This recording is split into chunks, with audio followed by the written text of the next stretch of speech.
Okay students, अब हम continue करते हैं relation and function. Relation and function के हम टिल क्वेश्चन नंबर 7 तक पहुंच गए थे, फर्स्ट एक्सरसाइज सॉरी क्वेश्चन 11 तक। We have done from question number 1 to question number 11। अब हम क्वेश्चन नंबर 12 स्टार्ट करेंगे। अब यहाँ से टोटल 16 क्वेश्चन है, 12, 13, 14। जो लास्ट के दो 15 एंड 16 है ये एमसीक्यूज हैं, तो एमसीक्यूज में तो ज़्यादा टाइम नहीं लगेगा, बट आपको ये 12, 13, 14 क्वेश्चन बहुत ध्यान से समझने हैं। इन 12, 13, 14 क्वेश्चन में वैसे तो कॉन्सेप्ट वाइज बहुत सिंपल है ये क्वेश्चन, बट आपको कैसे लिखना है वो ज़्यादा इंपॉर्टेंट है, उसी को देखेंगे हम।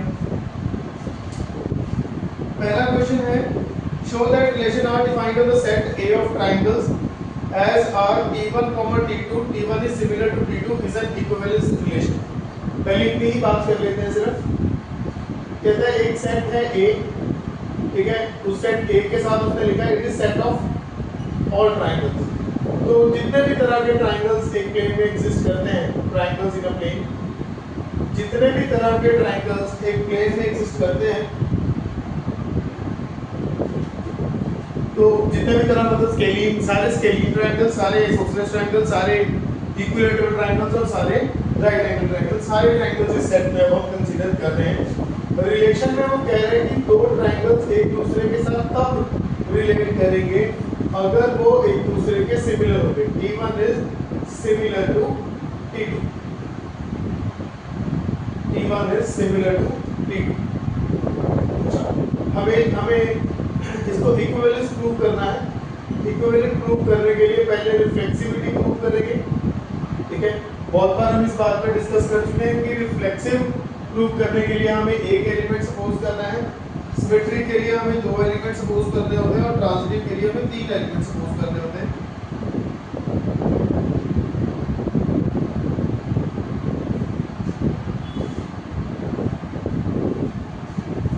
पहले आप एक एलिमेंट ले लो, late T1 belongs to A, let T1 belongs to A।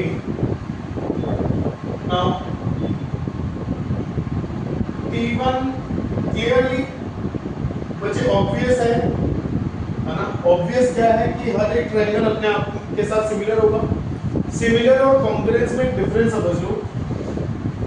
दो ट्रायंगल्स कॉन्ग्रुएंट होते हैं जब उनकी शेप एंड साइज सेम होता है। Shape and size both are same, both are equal और बोथ आर सेम अगर दो ट्रायंगल्स कॉन्ग्रुएंट होते हैं। साथ में अगर हम बोलते हैं कि दो ट्रायंगल्स सिमिलर हैं तो इसकी शेप सेम होती है, साइज डिफरेंट होती है। Shape will be same, size will be different और same. Size can be same as well as different. ये सेम भी हो सकते हैं, डिफरेंट भी हो सकते हैं।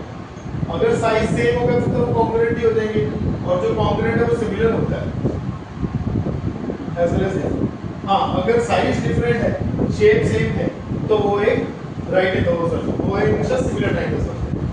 तो फिलहाल अगर हम कह रहे हैं कि एक ट्रायंगल है, उसकी खुद के साथ तो शेप सेम ही होगी, तो clearly T1 is similar to T2, therefore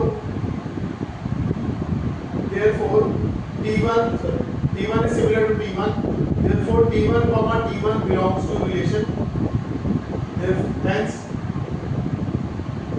given relation is reflexive, given relation is reflexive।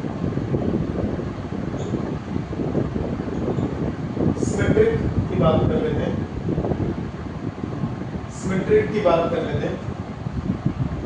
Symmetric के लिए हमें दो एलिमेंट्स सपोज करने हैं, लेट T1 कॉमा T2। दो एलिमेंट्स लेने हैं हमें।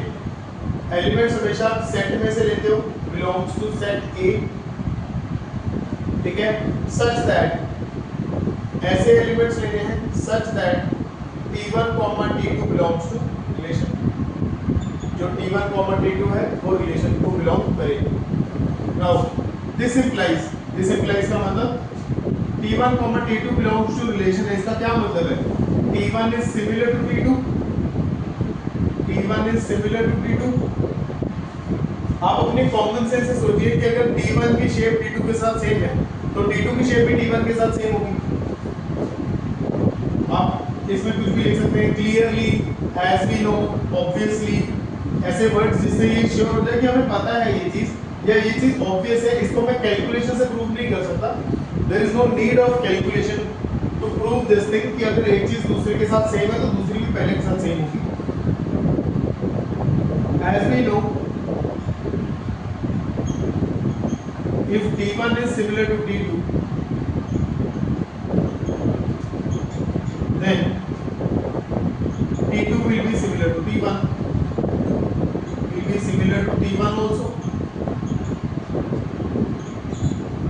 which implies T2 is similar to T1, similar to T1, therefore T2 comma T1 belongs to relation, hence relation is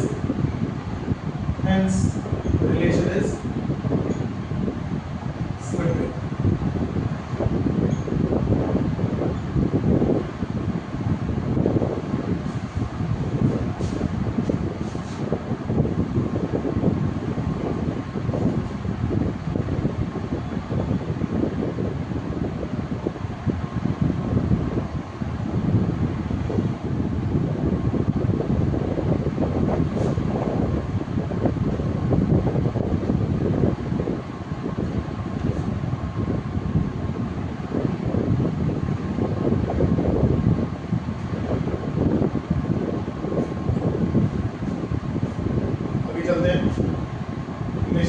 तो हो गया। ट्रांजिटिव के लिए हमें 3 एलिमेंट्स फोर्स करने हैं।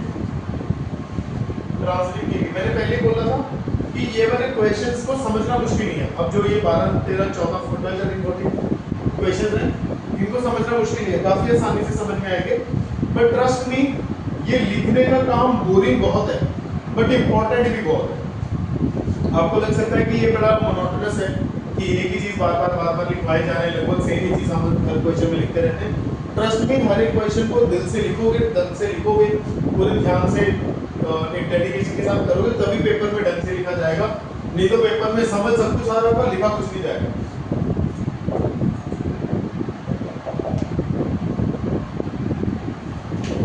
ट्रांसटिविटी के लिए लिखो let T1, T2, T3 belongs to set A.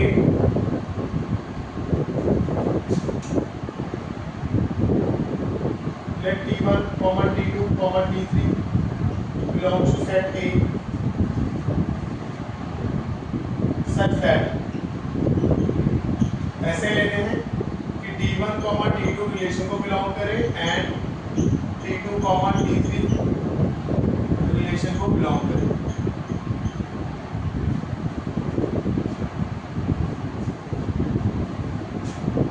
Which implies T1, T2 के रिलेशन को बिलोंग कर रहा है, then T1 is similar to T2 and T2 is similar to T3. T1 is similar to T2 and T2 is similar to T3. This implies, अब हम खुद सोच लेते हैं पहले कि अगर T1 T2 के सिमिलर है, T1 और T2 की शेप सेम है, T2 और T3 की शेप सेम है, तो ये क्लियर ही है कि T1 की शेप भी T3 के साथ सेम ही होगी। T1 is similar to T2 and T2 is similar to T3. This implies clearly, हम clearly वर्ड ज़्यादा यूज करते हैं क्वेश्चन में, तो मैं उसी को कंटिन्यू कर रहा हूँ। ये तो यहाँ obviously, as we know ऐसे वर्ड यूज कर सकते हो। Clearly T1 will also be similar to T3, will also be similar to T3. Therefore which implies T1 T3 belongs to relation, therefore given relation is transitive. Given relation is transitive, hence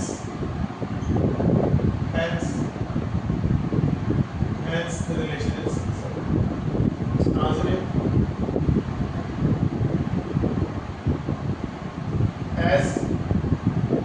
as relation R is reflexive, symmetric and transitive. Reflexive, symmetric and transitive. Therefore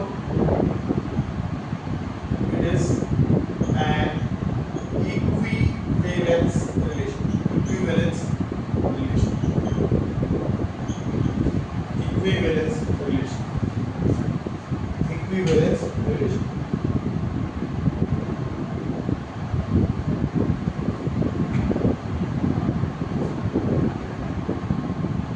ये question यहाँ पे खत्म नहीं होगा, इसके आगे भी question है ये।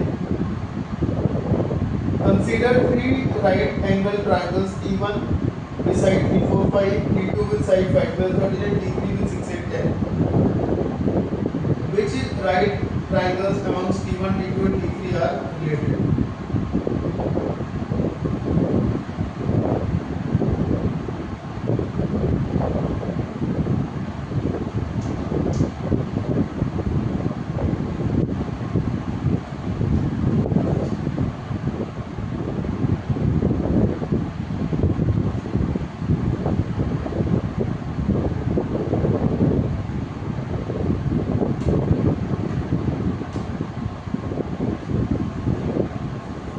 इसके लिए अगर आपको थोड़ा बहुत 10th का मैथ्स याद है तो उसमें दो ट्रायंगल्स को सिमिलर करने के लिए दो तरीके होते हैं। ऐसे कई सारे तरीके होते हैं, प्राइमरी हम दो ज़्यादा यूज करते हैं। एक होता है डबल एंगल क्राइटेरिया, ए क्राइटेरिया। एक होता है triple S criteria. Double A में कोई दो एंगल्स कॉरस्पॉन्डिंगली इक्वल होने चाहिए और ट्रिपल एस क्राइटेरिया में सारी साइड्स कॉरस्पॉन्डिंगली प्रोपोर्शनल होनी चाहिए। प्रोपोर्शनल मतलब जब उनकी रेशियो ली जाए कॉरस्पॉन्डिंग साइड्स की तो वो इक्वल है। उसके अलावा और भी क्राइटेरिया होते थे, जैसे एसएएस। तीन ही क्राइटेरिया हैं majorly, double A, triple S, SAS. ये तीन क्राइटेरिया है सिमिलैरिटी के लिए। कॉन्ग्रुएंसी के लिए 5 क्राइटेरिया होते हैं, रादर अभी मैं कॉन्ग्रुएंसी में भी जाऊंगा। सिमिलैरिटी के 3 ही क्राइटेरिया हैं, double A, SAS and triple S. तो यहाँ पे अगर आप देखो उसने बोला है एक ट्रायंगल है T1 जिसकी साइड्स है कितनी का गेस 3, क्या क्या साइड है बताना जरा। कंसीडर ली 4 5, एक में 3 4 5, T2 में कितनी 5 12 13, लास्ट वाली 6 8 10। अब कह रहे हैं अब हमें साइड्स ही दी है, एंगल्स तो दिए नहीं। एंगल्स के बारे में तो बस एक ही एंगल के बारे में मालूम है कि राइट एंगल ट्रायंगल है, तो सब में राइट एंगल जो है वो कॉमन है। बट बाकी के बचे हुए दो एंगल्स के बारे में we don't know anything, so we can not say anything about it. तो बट साइड्स हमारे पास हैं, तो आप वो चेक कर लोगे कि किस कौन सी साइड्स प्रोपोर्शनल है। 3 की 5 के साथ रेशियो लो तो 3:5। ये रफ वर्क में करने वाला काम है। आंसर में तो बस फाइनल आंसर ही चाहिए। ये सब चीजें को 12th के बच्चे से एक्सपेक्ट नहीं करता कि आप एक फेयरली करके दिखाओ कि कौन किसके सिमिलर होगा, है ना। आप जब अपना आंसर लिखोगे प्रिसाइसली आपने बस ये बताना है कि ये ट्रायंगल इसके सिमिलर है। क्यों सिमिलर है? क्योंकि उसकी सारी साइड्स प्रोपोर्शनल है, ठीक है। और वो प्रोपोर्शन कैसे है वो हम सीखेंगे, बट फिलहाल जो मैं अब बता रहा हूँ ये फेयर में लिखने वाला काम नहीं है। 3 की 6 सॉरी 3 पहले T1 T2 देख लेते हैं। पहले पहली साइड की पहले के साथ रेशियो ली, दूसरी की दूसरे के साथ रेशियो ली, तीसरी की तीसरे के साथ, ठीक है। तो ये तो आ गया 1/3, ठीक है। और तो ये 3/5 है, ये 1/3 है, ये 5/3। ये तो रेशियो इक्वल नहीं है, रेशियो इक्वल नहीं है तो ये रिलेटेड नहीं है, ये सिमिलर नहीं है। 3 की 6 के साथ, 4 की 8 के साथ, 5 की 10 के साथ। ये करोगे तो ये 1/2 1/2 तीनों ही 1/2 आ रहे हैं। करके करके ये भी 1/2, ये भी 1/2, ये भी 1/2। तो T1 T3 के साथ सिमिलर है, ठीक है। T2 को T3 के साथ चेक करो, 5/6, 12/18, 13/10। ये भी सिमिलर नहीं है, 5/6 आ रहा है, ये 4/3/2 आ रहा है। तो साइड्स प्रोपोर्शनल ना होने की वजह से सिर्फ T1 और T3 ही प्रोपोर्शनल है, जिनकी साइड्स प्रोपोर्शनल है तो वो सिमिलर है। सो आगे लिखेंगे एक triangle T1 and T3, in triangle T1 and triangle T3 all the sides are proportional to each other, all the sides are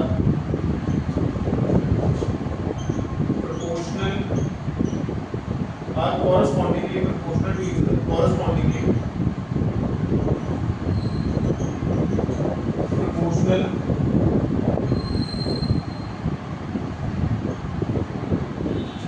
proportional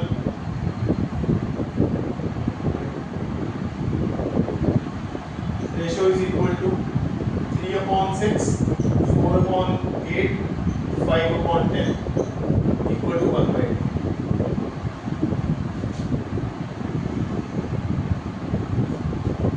Therefore, only T1 is related to T2. T1 is related to T2. बस इतना ही. No more explanation required.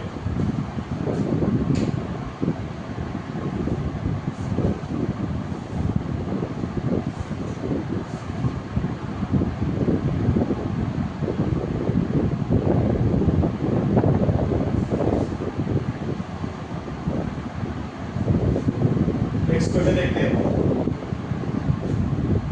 Show that relation R defined in the set A of all polygons as R is equal to P1, P2, P1 and P2 have same number of sides is an equivalence relation. What is the set of all elements of A related to right angle triangle with sides 3, 4 and 5?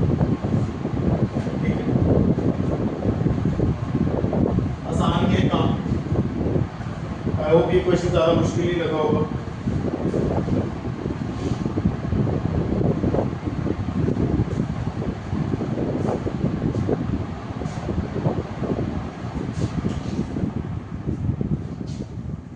अब आएगा set of all polygons.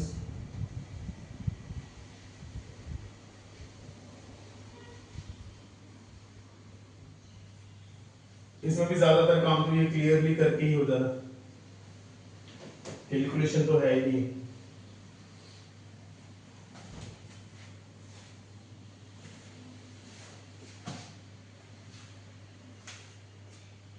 Set of all polygons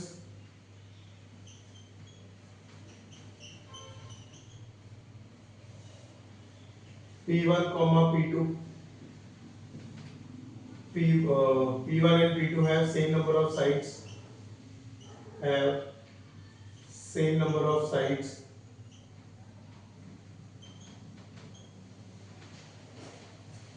reflexivity के लिए जैसे मैं हमेशा बोलता आया हूं, हमें हमेशा एक एलिमेंट सपोज करना है सेट में से. Let P1 belongs to A. खुद से पहले सोच लेना है ताकि आप लिख ढंग से पाओ कि अब पॉलीगन क्या होता है. पॉलीगन है कोई भी क्लोज्ड फिगर, है ना, with n number of sides. It can be minimum sides can be 3.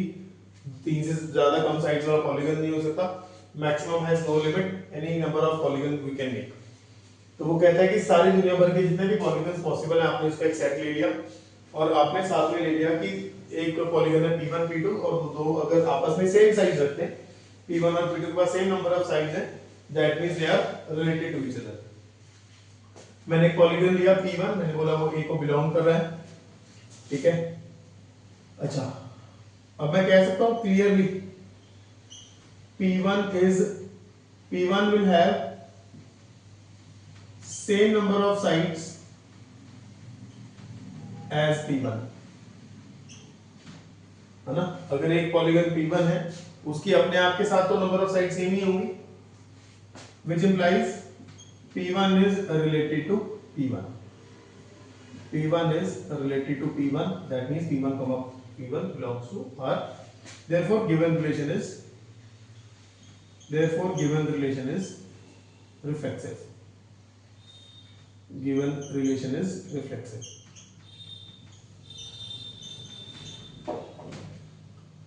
Symmetric के लिए दो एलिमेंट्स उठा दो. Let P1, P2 belongs to A. But साथ में सच दैट लिखना जरूरी है. सिमेट्रिक और ट्रांजिटिव में सच दैट आते हैं, है ना. उससे पहले रिफ्लेक्सिव में सच दैट की जरूरत नहीं पड़ती. Such that P1, P2 belongs to relation. Which implies अगर P1, P2 रिलेशन को बिलोंग कर रहे हैं, P1 and P2 have same number of sides. फिर हम clearly P2 and P1 will have same number of sides.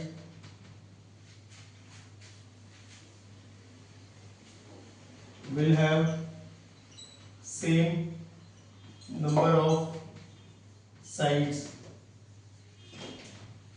Will have same number of sides.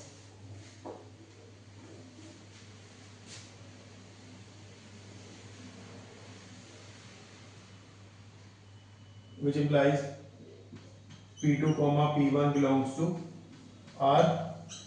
Therefore, given relation is symmetric. Therefore, given relation is symmetric.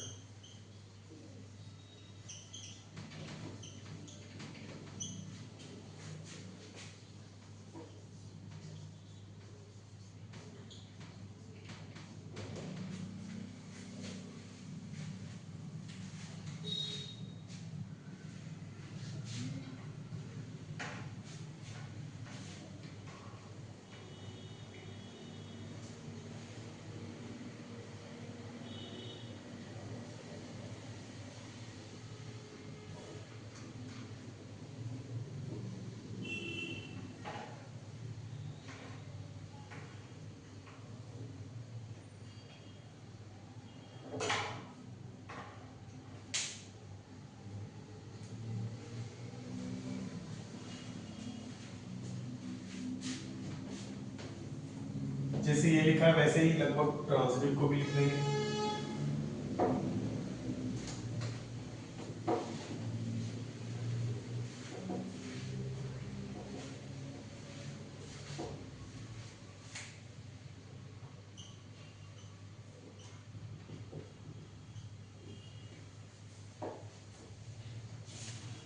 Let P1, P2 and P3 belongs to set A।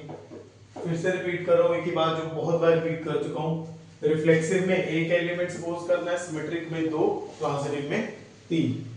तीन element ले लिए। Symmetric में हम कहते हैं कि such that P1, P2 belongs to R। Transitive में कहते हैं P1, P2 and P2, P3 belongs to R। Such that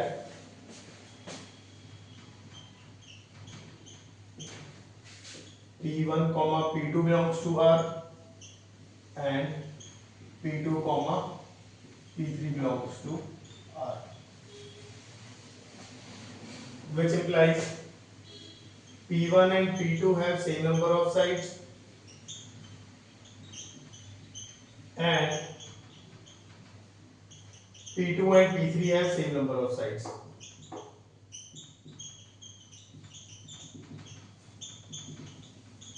अगले में clearly P1 and P3 will have same number of sides.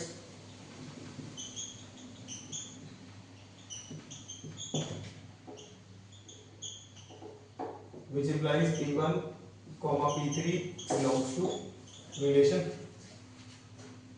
Therefore P1, therefore given relation is transitive.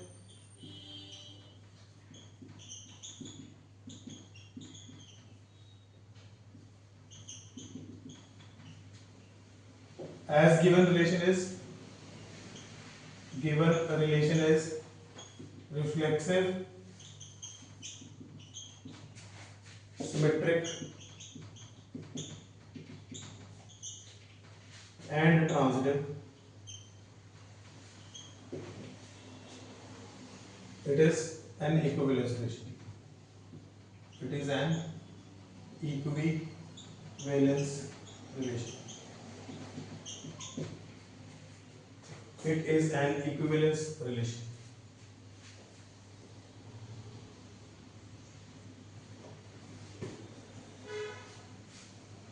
यहाँ तक main question था।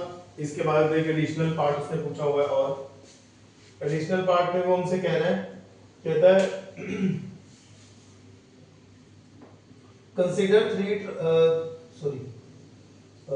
what is the set of all elements in A related to right angle triangle T with sides 3?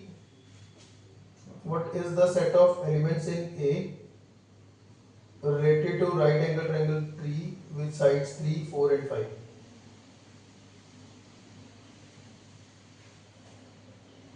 Question में क्या होता होगा, related to right angle triangle T with sides 3 4 and 5। अच्छा, sides की length है 3 4 and 5। Okay, I thought कि 3 4 5 number of sides है, वो नंबर ऑफ साइड्स नहीं है, वो नंबर ऑफ वो उस कहने के एक राइट एंगल ट्राइंगल है जिसकी साइड्स की वैल्यू, साइड्स की लेंथ जो है वो 3 4 एंड 5 है।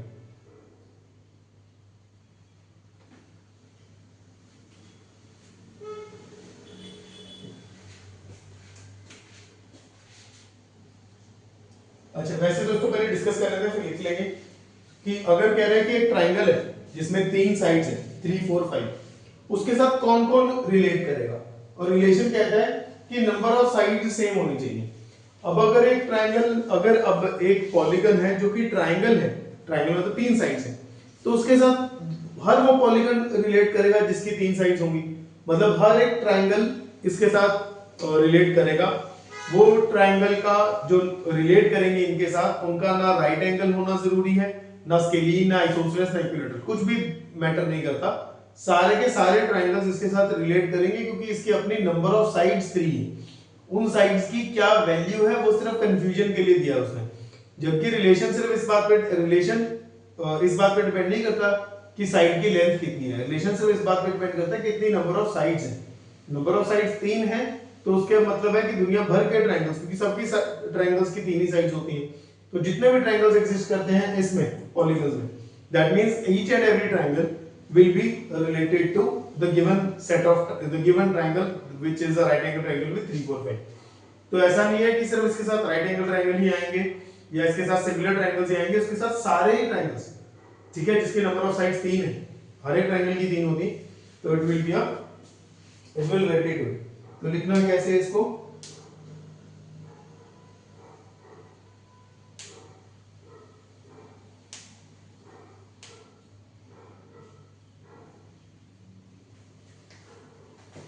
ठीक है, लिख के हम कैसे लिखेंगे, हम उसको बोल देते हैं late P be a polygon related to given triangle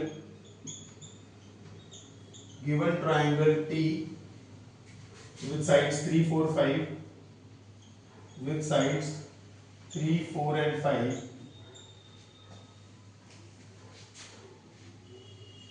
which implies, मैंने बोला मैंने P एक ऐसा पॉलीगन लिया है जो मेरे ट्राइंगल से रिलेट करता है, which implies कि P, T will belong to R, ठीक है, which implies अगर PT R को बिलोंग कर रहा है, that means polygon P will have same number of sides as T। अगर वो आपस में रिलेट कर रहे हैं तो उनका सेम नंबर ऑफ साइड्स होगा। पॉलीगन will have 3 sides क्योंकि ट्रायंगल की 3 साइड्स हैं। Polygon will have 3 sides। Polygon P will have same number of sides, polygon will have 3 sides, polygon will have 3 sides, polygon will have 3 sides, polygon will have 3 sides मतलब कहता है सारे polygon आ जाएंगे जिनकी 3 sides हैं, that means set of all triangles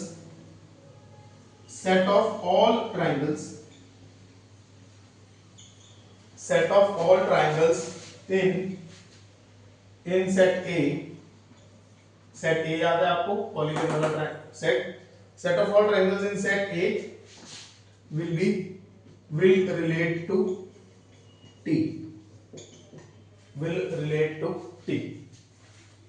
बस इतना ही। Last question देखते हैं, वो क्वेश्चन है ये जो सब्जेक्टिव है, इसके बाद जो 2 क्वेश्चन है वो एमसीक्यूज है, वो भी करेंगे, फिलहाल पहले ये देखते हैं। Let L be the set of all lines in xy plane and R be relation on L defined as L1 is parallel to L2 so that R is equivalence relation, find the set of all lines related to this।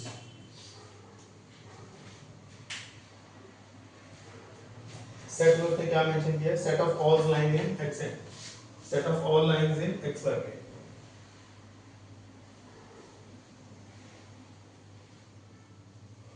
Same ही कहानी,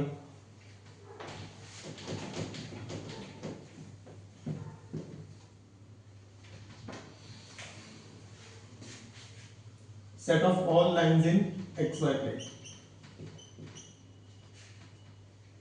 ठीक है। L1 comma L2, L1 ये relation में तब होंगे जब L1 is parallel to L2।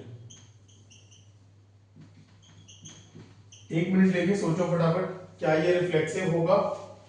अगर रिफ्लेक्सिव होगा या नहीं होगा, फिर सोचो सिमेट्रिक होगा, फिर उसके बाद सोचना ट्रांजिटिव होगा। सिमेट्रिक और ट्रांजिटिव लग रहा है, रिफ्लेक्सिव का रिफ्लेक्सिव के लिए सोचना पड़ेगा। ये इसके ऊपर ऑन द लाइन आ जाएगा।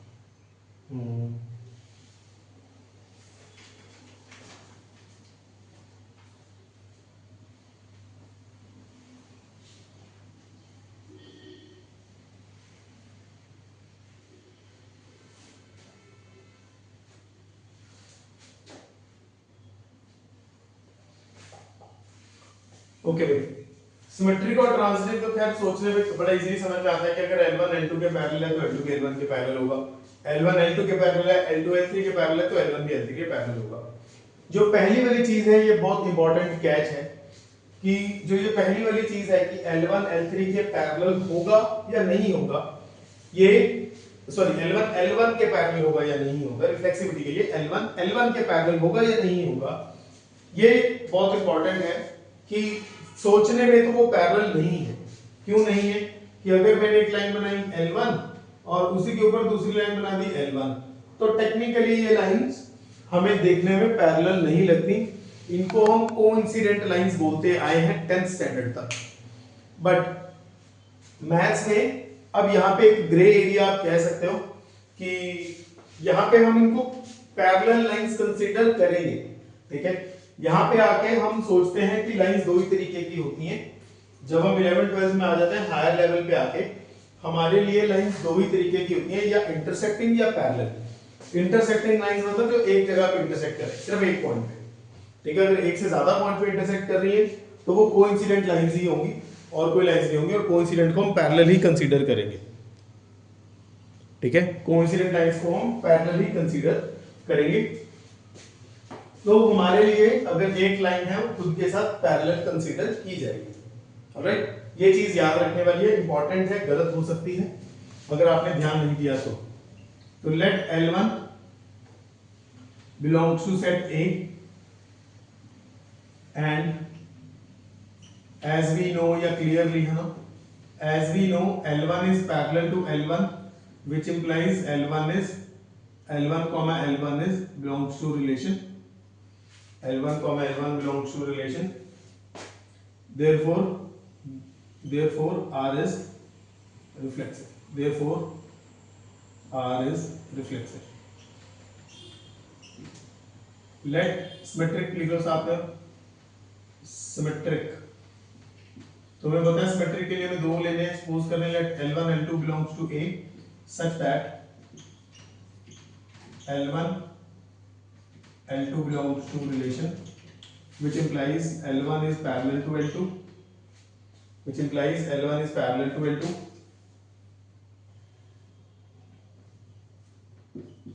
L1 is parallel to L2 clearly, L2 is parallel to L1 clearly, L2 is parallel to L1,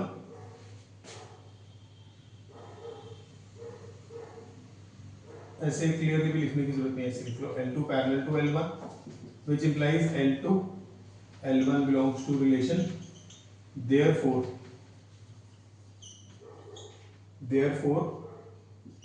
L2 given relation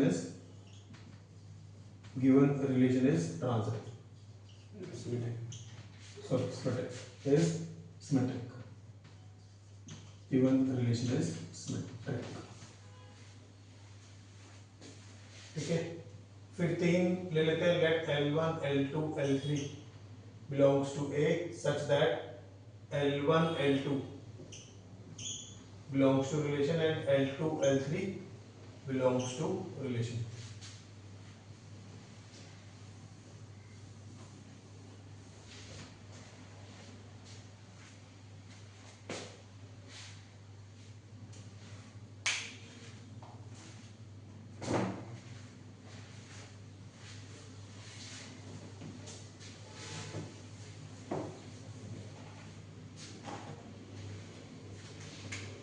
which implies L1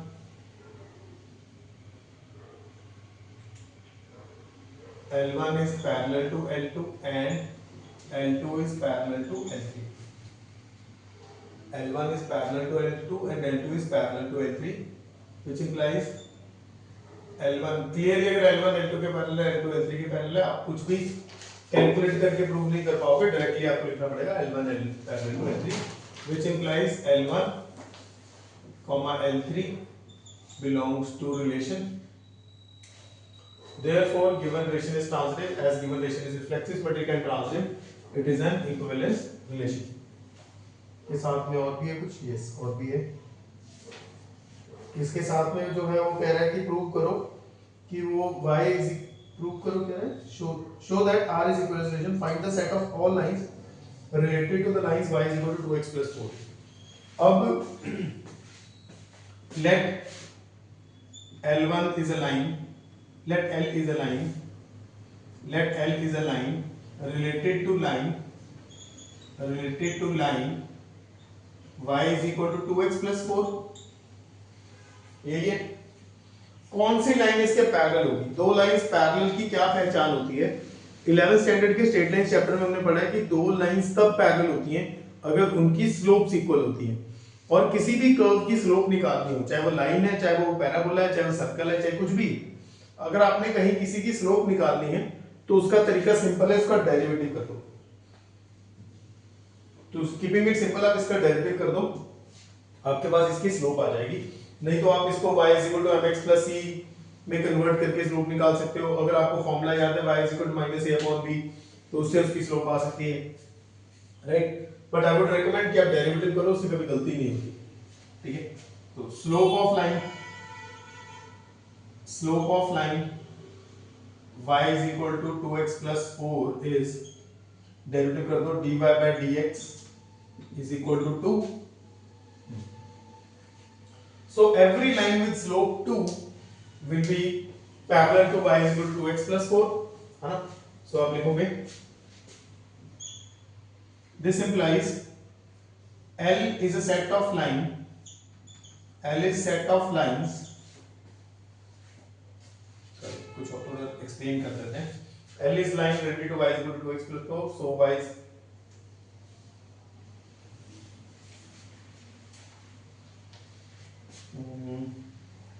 which implies a line with slope 2 will be parallel to given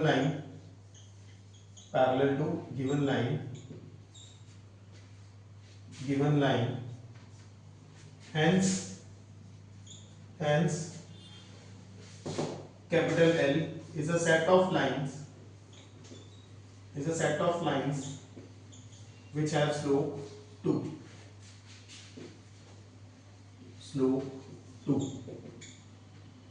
That's it. With this, our question number 14th is also ended. Let's do question number 15th now.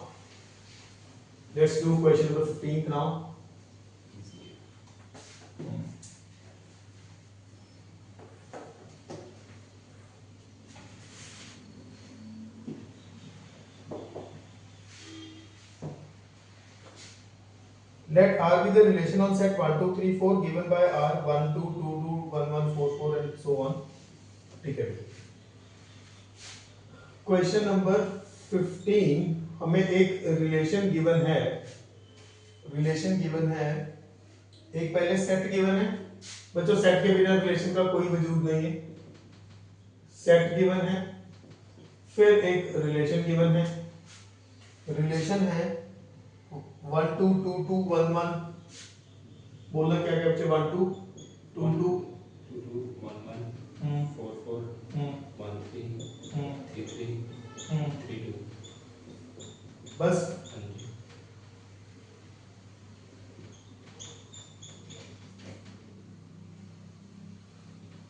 ठीक है भाई, अब इनमें हमें देखना है, उसके options छोड़ो, खुद देखो कि रिफ्लेक्सिव सिमेट्रिक ट्रांजिटिव में क्या क्या है क्या क्या नहीं है। रिफ्लेक्सिव तो क्लियरली नहीं है क्योंकि 1 1 तो है, 2 2 नहीं है, 2 2 की है 3 3 है, सॉरी ठीक है, 1 1 2 2 3 3 4 4 चारों अवेलेबल है, तो रिफ्लेक्सिव है। सिमेट्रिक के लिए देखना पड़ेगा कि रिवर्स अवेलेबल है कि नहीं है। 1 2 है बट 2 1 नहीं है, एक ने ही मना कर दिया, बाकी चेक करने की जरूरत नहीं है, वो नॉट सिमेट्रिक ही आएगा। ट्रांजिटिव के लिए हजारों बार मैं ये बात बोल चुका हूं, फिर बोल रहा हूं कि ट्रांजिटिव के लिए अगर कोई फंक्शन रिफ्लेक्सिव है तो उसमें आपने सिर्फ वो पेयर्स की ट्रांजिटिविटी चेक करनी है जिनमें तीनों एलिमेंट्स डिफरेंट हो, ठीक है। तो आपने फिर उस केस में ये जो रिफ्लेक्सिव वाले एलिमेंट्स हैं इनकी चेक नहीं करनी, क्योंकि इनकी आनी ही आनी है, टाइम वेस्ट है इनको चेक करना। आपके पास बचे एलिमेंट्स, एक बचा 1 2, एक बचा 1 3 और एक बचा 3 2। इनमें से देख लो, अगर ये रिफ्लेक्सिविटी दे रहे हैं तो सॉरी ट्रांसिटिविटी दे रहे हैं तो ठीक है, उन चारों को इग्नोर करना है, उन चारों को कंसीडर नहीं करना, ठीक है। तो जैसे ये है 1 3 3 2 1 2 अवेलेबल है, और कोई देख लो, एक 2 पे खत्म हो रहा था, 2 से स्टार्ट होने वाला कोई नहीं है, 3 पे खत्म, 3 से स्टार्ट होने वाला है, एक 2 पे खत्म हो रहा है, 2 पे स्टार्ट होने वाला कोई नहीं है, ठीक है। बस एक ही पेयर है और वो बन रहा है ट्रांसिटिव, फर्स्ट सेकंड थर्ड, है ना, 1 2 3 3 2 2 1 2। तो ये रिफ्लेक्सिव है, ट्रांजिटिव है, बट सिमेट्रिक नहीं है। ऑप्शन देख लो कौन सा है ये, मतलब B option B option, reflexive and transitive but not symmetric. Fine, next देखते हैं क्वेश्चन नंबर 16। बच्चों इसके लिए कुछ नहीं लिखना, तो ऑप्शंस ही आपने मार्क करने, तो I hope it is clear. 16, let R be a relation of the set n given by R a comma b, a is equal to b minus 2. R is equal to a comma b, a is equal to b minus 2. A is equal to b minus 2. b is greater than 6. b is greater than 6. Choose the correct answer. ठीक है। Set है इसका natural numbers, जैसे मैंने बोला बिना set के तो किसी का कोई वजूद ही नहीं है, नेचुरल नंबर्स, ठीक है। कहता a है b से, और b से 2 कम है, और b की वैल्यू 6 से ज्यादा होनी चाहिए, b की वैल्यू 6 से कम नहीं हो सकती, ठीक है। पहले एक बार रिलेशन को समझ लेते हैं, फिर ऑप्शंस बाद में देखेंगे। आप b की वैल्यू 6 से ज्यादा रखनी है, 6 भी नहीं रखनी, तो b की वैल्यू अगर 7 रखोगे, b की वैल्यू 7 रखोगे तो a की वैल्यू आ जाएगी 5, b की वैल्यू 8 रखोगे तो a की वैल्यू आ जाएगी 6। आप ये देखो कि a जो है वो b से 2 छोटा होना चाहिए और b 6 से बड़ा होना चाहिए। अब ऑप्शन देखो, जैसे ये वाला नंबर 6 से बड़ा होना चाहिए और ये वाला प्रीवियस नंबर उससे 2 कम होना चाहिए। जैसे पहला ऑप्शन है 2,4, और 2,4 में ये से 2 कम तो है बट 4 6 से बड़ा नहीं है, ये वाला नंबर 6 से बड़ा चाहिए था, तो पहला वाला ऑप्शन करेक्ट नहीं है। दूसरा ऑप्शन क्या है भाई, 3,8। अब इसमें क्या प्रॉब्लम है, ये तो ठीक है, ये तो है 6 से बड़ा, बट अब इनके बीच का डिफरेंस 2 नहीं है, वो 6 से बड़ा भी होना चाहिए और डिफरेंस 2 भी होना चाहिए। देन कम्स 6,8, 6,8, ये 6 से बड़ा भी है और दोनों के बीच का डिफरेंस 2 भी है, तो ये हमारा करेक्ट आंसर है। बट साथ में हम डी ऑप्शन भी देख लेते हैं, 8,7, ये अगेन सेकंड कंडीशन तो फुलफिल कर रहा है, 6 से बड़ा तो है बट इनका डिफरेंस 2 नहीं है, ठीक है, तो ये भी रॉन्ग है। तो C option is the only correct option, C option is the only correct option. जहां तक अगर कहानी समझ में आ गई तो आगे बढ़ सकते हैं।